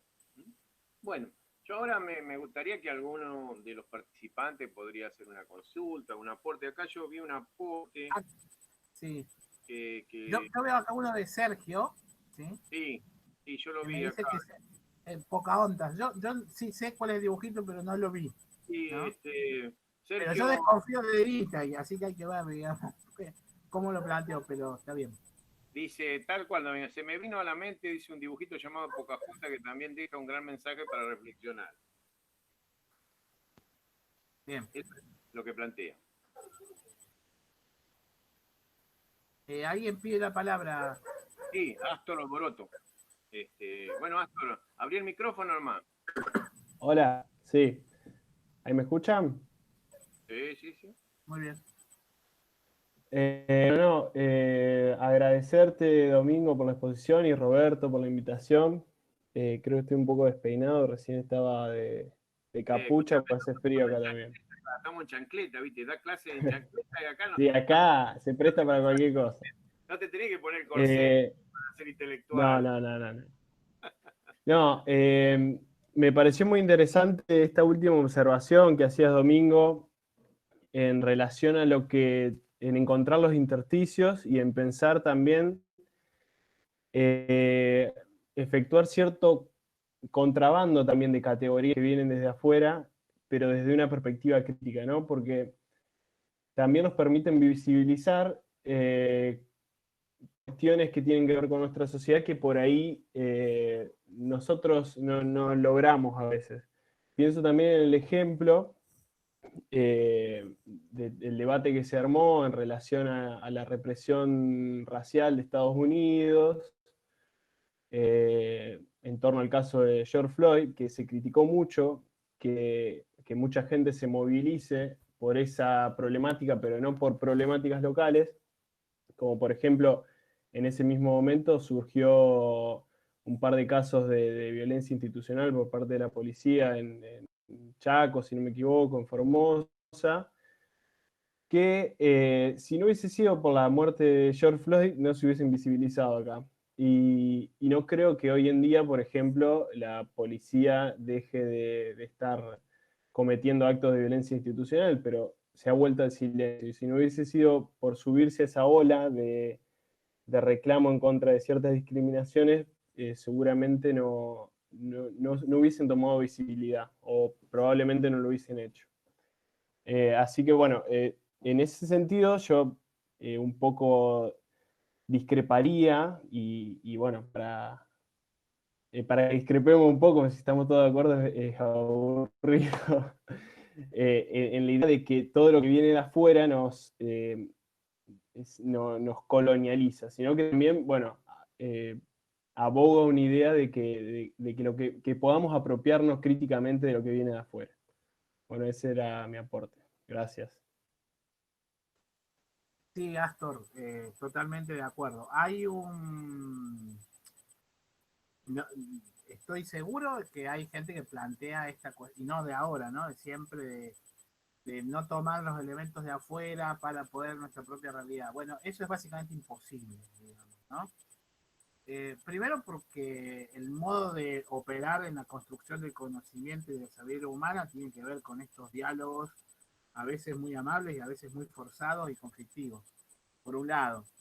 Pero por otro lado, porque la constitución misma de esto que nos llamamos nosotros América o América Latina tiene que ver con esos elementos de afuera. De hecho, hemos asumido un nombre que no sé de dónde viene, sí sé de dónde viene un invento de unos monjes alemanes para ponerle a América en homenaje a Américo Vespucio, y es un nombre europeo en honor a un cartógrafo europeo, y Latinoamérica es en parte un invento de un colombiano, Torres Caicedo, pero también forma parte de la política exterior francesa del siglo XIX. Entonces, si asumimos eso como nombre propio, América Latina, que es el que asumimos en América, tenemos que tener en cuenta que justamente son categorías nominativas propuestas por, digamos, el dominador, si querés simplificarlo el tema. En ese sentido, sí, hay que pensar eso. Tenemos posibilidades de asumir críticamente, digamos, de adaptar, de adoptar acríticamente, y por supuesto de crear algo nuevo. Yo creo que son etapas, y no son necesariamente etapas que no coexistan, están coexistiendo y tienen que ver con nuestras propias elecciones también en lo individual, pero también como sociedades, ¿no? Vamos a tener a Alberdi que te dice en 1841 en las ideas para presidir un curso de filosofía en la Universidad de Montevideo, decía: América aplica lo que la Europa piensa, ¿no? ¿Por qué te decía eso Alberdi? Sí, bueno, porque admiraba a Europa claramente y quería ser Europa en América, pero sobre todo Alberti dice, tenemos problemas muy serios, no tenemos educación, no tenemos caminos, no tenemos escuela, no tenemos puertos, no tenemos nada, tenemos que aplicar lo que los europeos están haciendo. ¿Sí? Pero en ese aplicar lo que la Europa piensa, para Alberti tenía que haber un ejercicio crítico. ¿Sí? Bueno, el modelo es Europa, pero hay que adaptarlo al lugar. ¿Sí?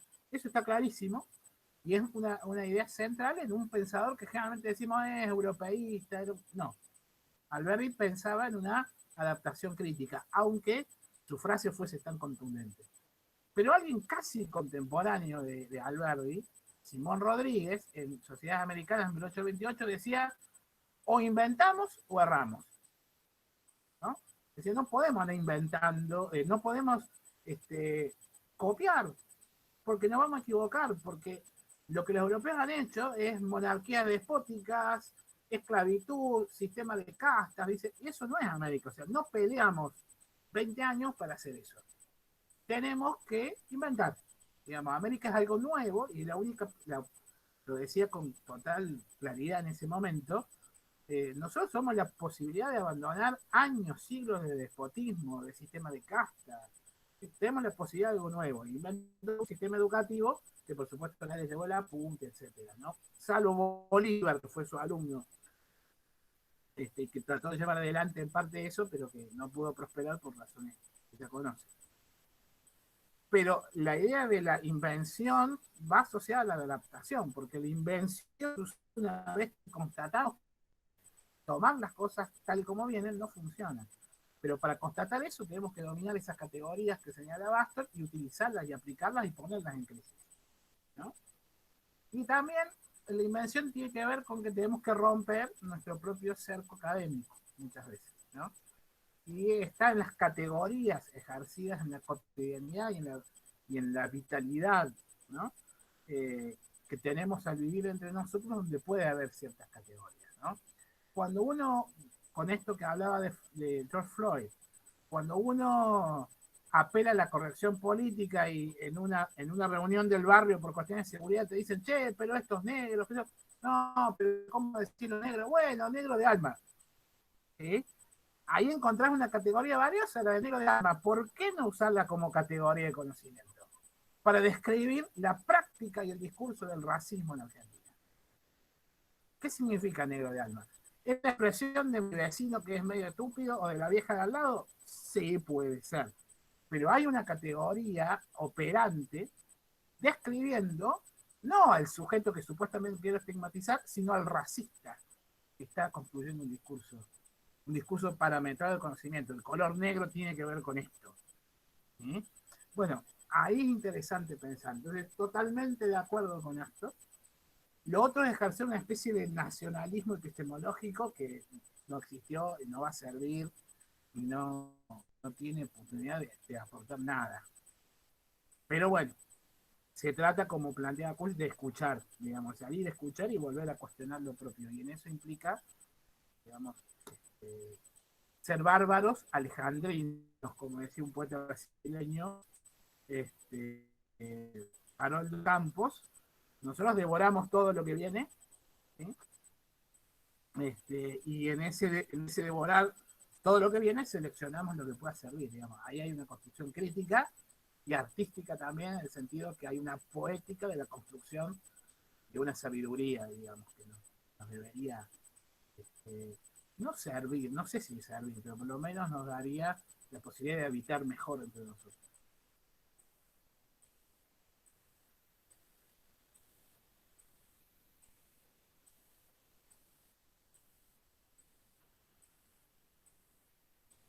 Bien.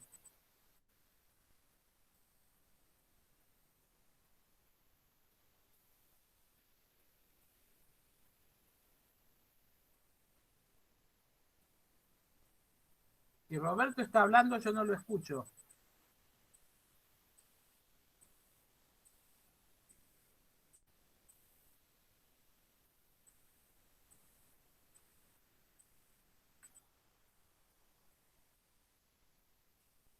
No tenía el micrófono abierto, era por eso. Ahí está. Vos nombraste a Simón Rodríguez, y Simón Rodríguez, ¿no es cierto?, tomando una categoría prestada, como decía Astor, por supuesto que no todo lo que viene de afuera es malo, eso no es la intención de mi planteamiento, por supuesto, pero hay que hacerlo crítico, ¿no es cierto? Tomar y analizar lo que puede tener sentido en esta parte del mundo y lo demás, bueno, dejarlo un costadito. Pero vos hablaste de Simón Rodríguez. Simón Rodríguez, ¿no es cierto?, plantea con una noción prestada, la noción de sujeto de la modernidad, desde su formación, cuando se formó en Europa, ¿no es cierto?, que esa noción de sujeto se transforma en sujeto pueblo. Fíjate vos. Es decir, el sujeto pueblo es el otro, el que debe ser escuchado. ¿Para qué? Para construir algo nuevo. No es que anula lo otro, sino con las categorías que tiene, ¿no es cierto?, puede construir un nuevo sujeto. Entonces, esa cuestión es fundamental para entender hoy ese negro de alma, como vos decís, ¿no es cierto?, esa categoría de negro de alma, que la escuchamos cotidianamente, ¿no es cierto? Acá en la Argentina no hay racismo, podemos hablar de tipologías de paleta de pintor, sino hay de estratos sociales, porque ese negro de alma viene de una mirada, ¿no es cierto?, de una clase media que mira al otro, del que está en las clases populares o más o abajo, despectivamente en el hecho de que él ha podido ascender con la noción de que del progreso. Y ahí está la dicotomía, ¿no es cierto?, que radica que debemos pensar por qué la clase media, ¿no es cierto?, se olvida de su origen y repele su origen apelando a esa categoría de negro de alma. Es decir, trabajamos como negro, pero vivimos como blancos. Esa dicotomía que está en la sociedad latinoamericana o sudamericana, suramericana, como la queramos llamar. Porque fíjate vos, yo le puse el título al seminario suramericano. Y alguien me dijo, no, pero es sudamericano. Y la noción de sudamericano es una noción inglesa. De los mapas ingleses vas a ver South America, ¿no es cierto? Son categorías, bueno, es decir, esa categoría de Suramérica es una noción nuestra, construida desde nuestra perspectiva. Entonces, esa construcción la tenemos que ir realizando desde el pensamiento propio, por supuesto con las categorías que hemos abrevado en todos los procesos, ¿no es cierto?, de aprendizaje. No quiere decir que la escuela que yo tuve no sirvió para nada, me quiso colonizar, ni mucho menos, al contrario, me posibilitó pensar desde otra perspectiva. Entonces, la educación, a pesar de las categorías que tenemos desde la modernidad, debemos repensar desde nuestras categorías, ¿no es cierto?, la posibilidad de ver esos intersticios del cual vos hablabas. Entonces, ahí el otro va a ser con mayúscula, no con minúscula, no negro de alma, negro de HP o lo que queramos decir, o de excremento para hacer más. Y entonces ahí nos ponemos, ¿no es cierto?, con una mirada mucho más amplia, no sé si de colonial, es decir, porque si no tengo que pensar sin nada, desde la nada no se puede pensar, como decían los griegos, de la nada nada viene. Entonces, algo está, entonces con eso que está, debo pensar. Por eso, cuando vos hablas de Kusch habla de que las crisis hay que pensar, porque de ese producto del pensar en una crisis van a aparecer ciertas verdades que están ahí, en la historia, nada más que no las pudimos ver. Entonces, en el ejercicio de pensar, podemos ir quitando el velo de eso que se oculta. Y esa es la tarea, ¿no es cierto?, de todo docente, de todo intelectual. Compromiso con quién, con el otro, con el sujeto pueblo, como dice Simón Rodríguez. Yo tengo Simón Rodríguez es redescubierto hace 10 años y su literatura data del siglo XIX. Así que se transformó también en una moda Simón Rodríguez, porque había desconocimiento. Era ese el aporte que quería hacer.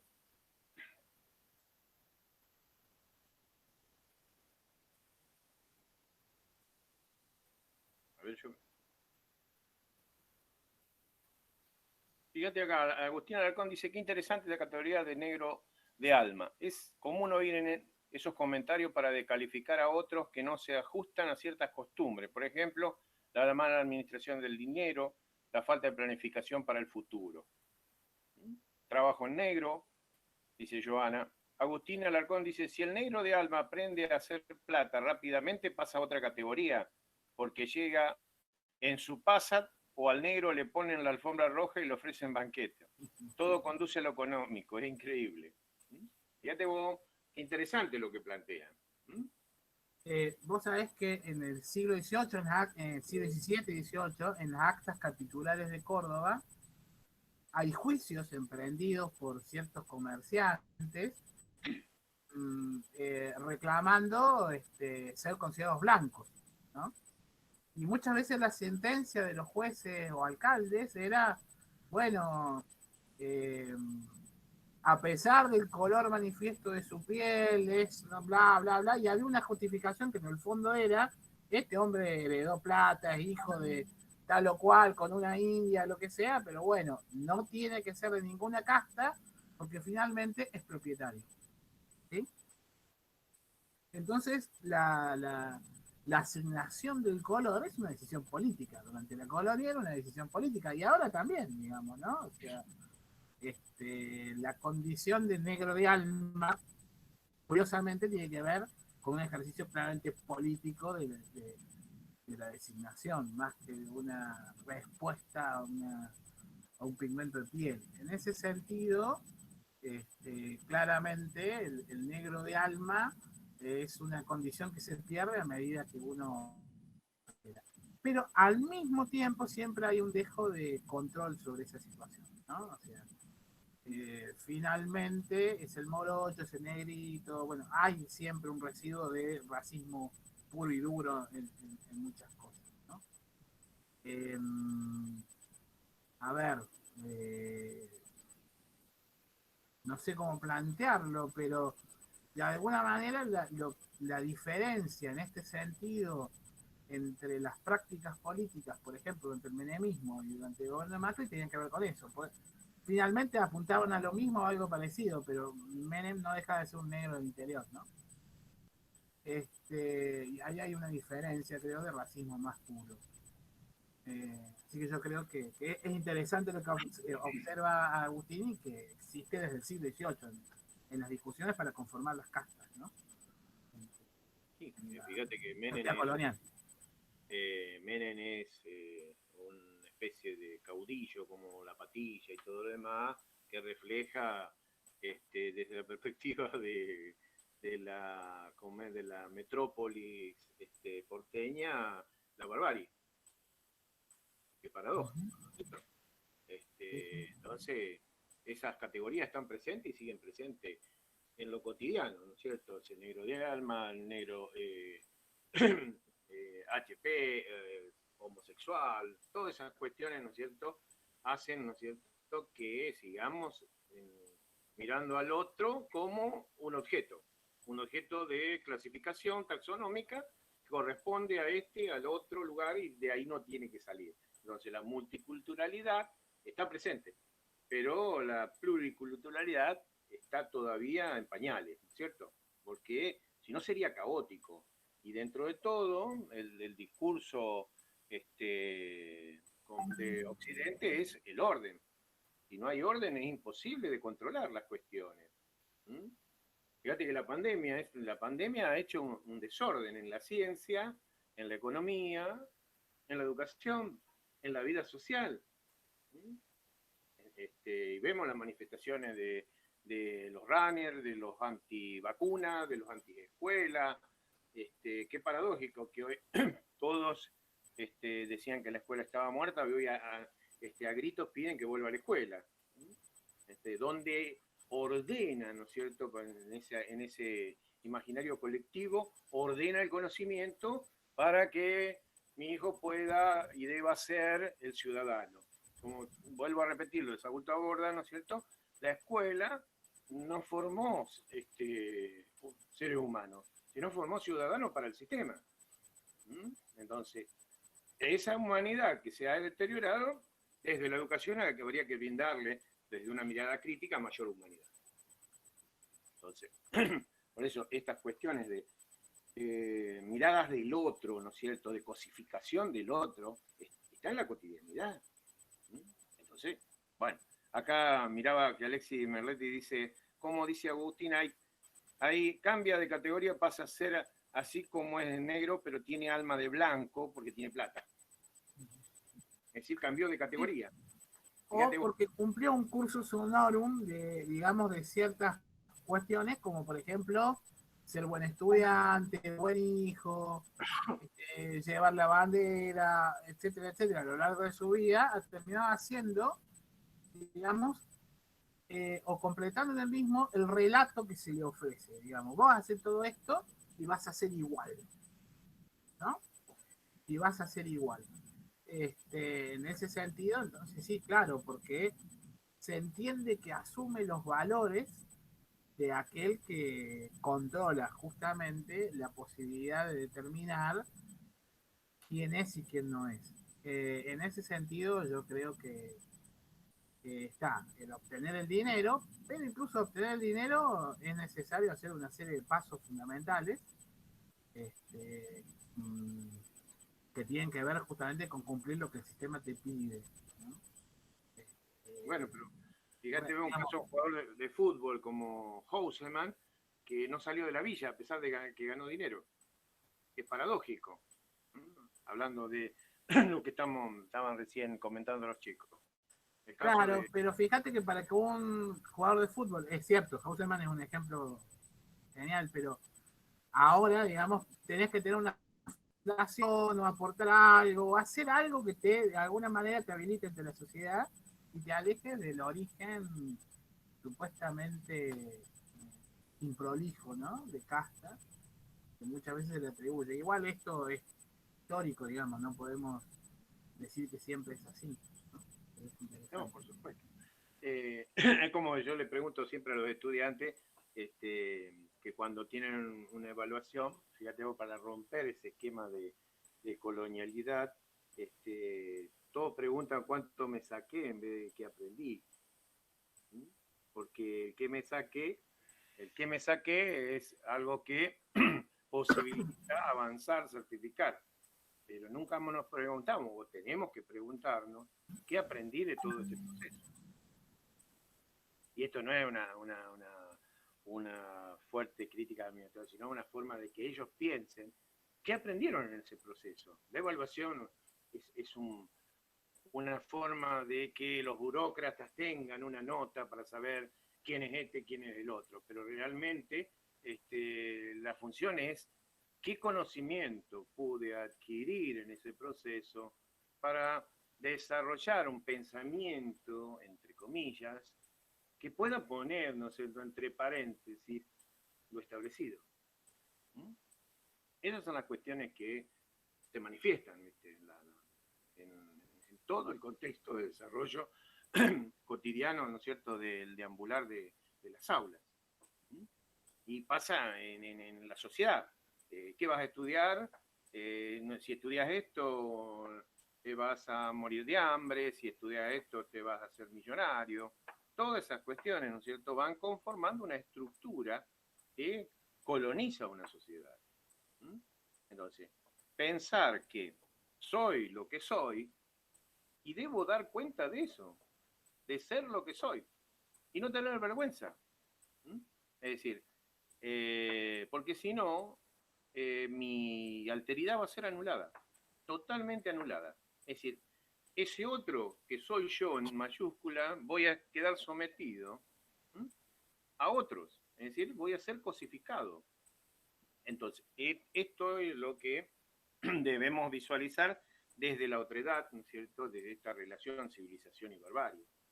¿Quién es el civilizado y quién es el bárbaro?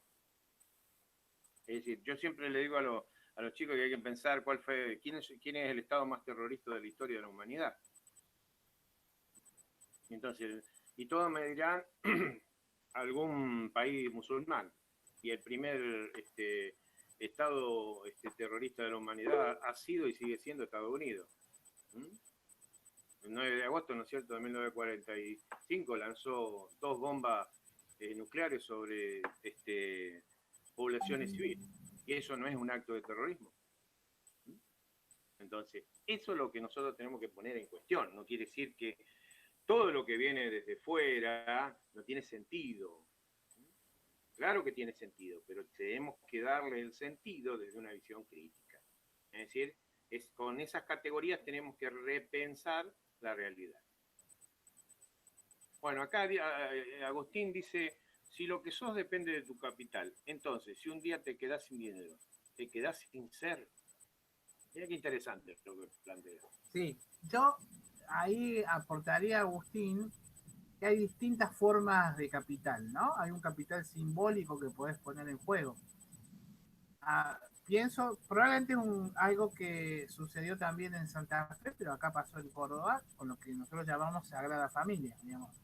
Hubo en algún momento en que los grandes terratenientes y aristócratas cordobeses, a principios del siglo XX, tenían que dividir campos inmensos, 40.000, 50.000, 60.000, 100.000 hectáreas, pero entre 25 hijos, digamos, ¿no? Y eso, cada uno de esos 25 por otros 15, etcétera, etcétera, se refugiaron en la justicia, generalmente son jueces y fiscales, y ahí viene el nombre de la Sagrada Familia Judicial, pero tenían un capital importante, ya no tenían plata, les quedaba un par de casonas, pero tenían su apellido.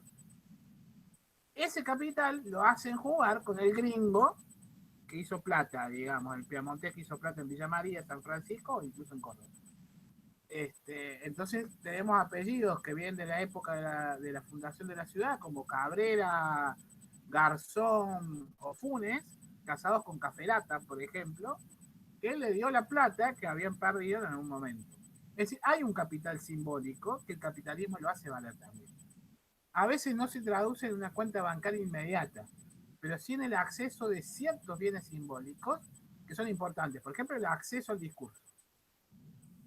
Ese capital simbólico te permite acceder a un discurso, por ejemplo, escribir de la nación. ¿Sí? Y que a partir de ahí sientes temas, sientes agenda, manejes ciertas cosas, etc. Es un entramado complejo. Esto que digo yo básicamente lo plantea Bourdieu, que me olvidé el nombre de pila de Bourdieu, un sociólogo francés muy conocido, lo van a conocer, Pierre Bourdieu. Pero es como la lógica, digamos, del capital simbólico que te permite el acceso al discurso, etc. Entonces, por ahí, no tener un peso, pero tener un padre que fue un escritor considerado, o que, no sé, un abuelo que fue general, o lo que sea, permite, ¿no? Y lo que encontramos es que el capitalismo siempre se monta sobre esos, el capitalismo más crudo, el del dinero, digamos, se monta sobre el capital simbólico para encontrar legitimidad. Y ahí es donde ciertas formas de entender la sociedad, entendida como civilización, es decir, aquellos que hacen las leyes son simbólicamente perfectos, ¿no? El valor de la justicia y todo lo demás, se asocian con el poder económico y finalmente tenemos este menjunje que hoy, digamos, es transversal a todo el mundo, ¿no? Una especie de asociación de justicia, economía capitalista cruda, buitre, acceso al discurso a través del periodismo, etcétera. Esa combinación es lo que hoy hace el poder más visible, digamos, ¿no? Y que cuesta desentrañar su lógica. Así que estoy totalmente de acuerdo en la lógica del capitalismo, pensando el dinero más el capital simbólico, que es importantísimo.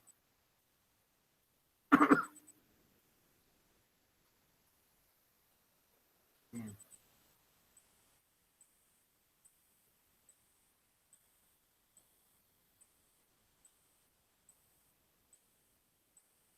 Sí, claro. Lo que habla sobre Agustín también, sobre los títulos universitarios, sí, claro, por supuesto. De vuelta, no te escucho todo.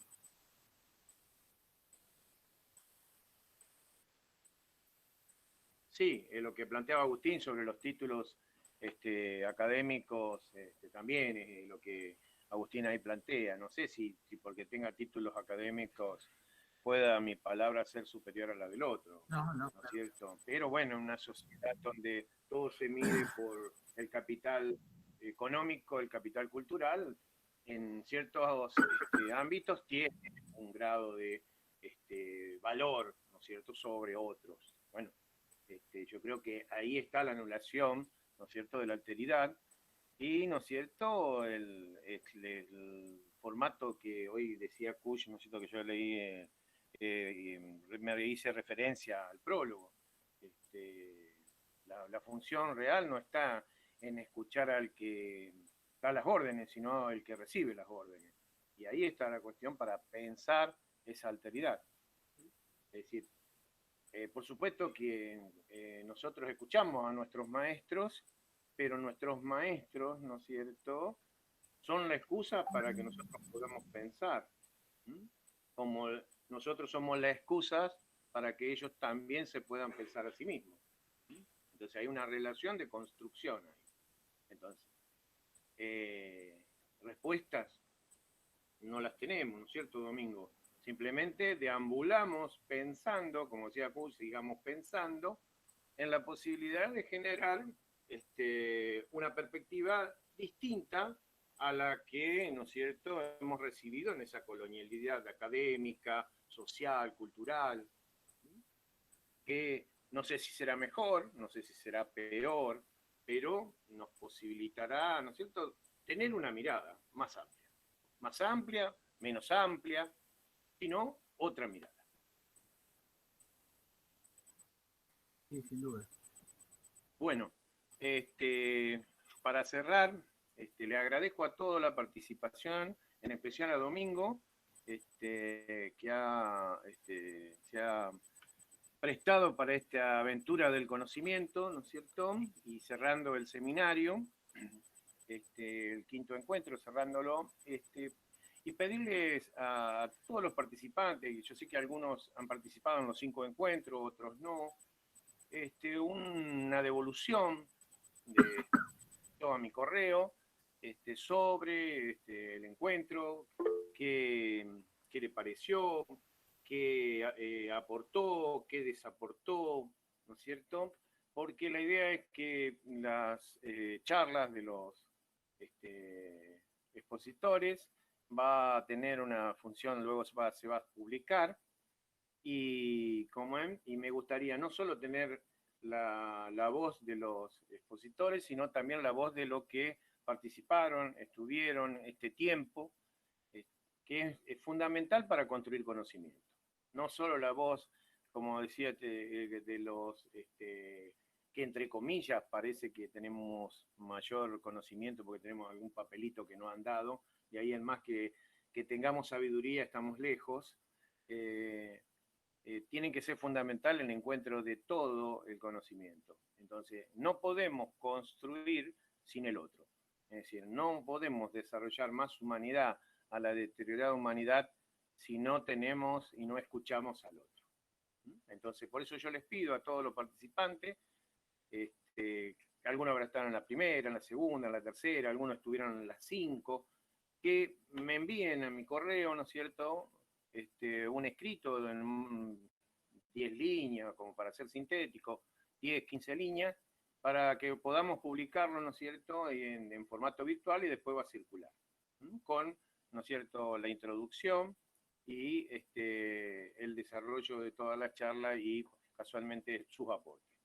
Agradezco la paciencia, las ganas de, a pesar de la distancia del encuentro, aunque nos medie una pantalla, nos vemos, la humanidad está presente. Entonces, agradecerte a vos, Domingo, por la predisposición y los aportes. Ya nos conocemos desde mucho tiempo y sabemos que cuando nos reunimos hablamos de todas estas cuestiones. Muchísimas gracias a todos. Bueno, yo quiero darles las gracias, también aceptar que hayan tenido conmigo paciencia, bueno, escuchar a alguien desconocido divagar sin mucho sentido hace de ustedes grandes personas. Gracias por todo. Sí, cualquier cuestión que quieran comunicarse o charlar conmigo, Roberto tiene mi dirección, así que nos podemos comunicar y bueno, si algún día vuelven a las sierras de Córdoba, si todo se puede volver, y pasan por Jardino, acá siempre serán bienvenidos.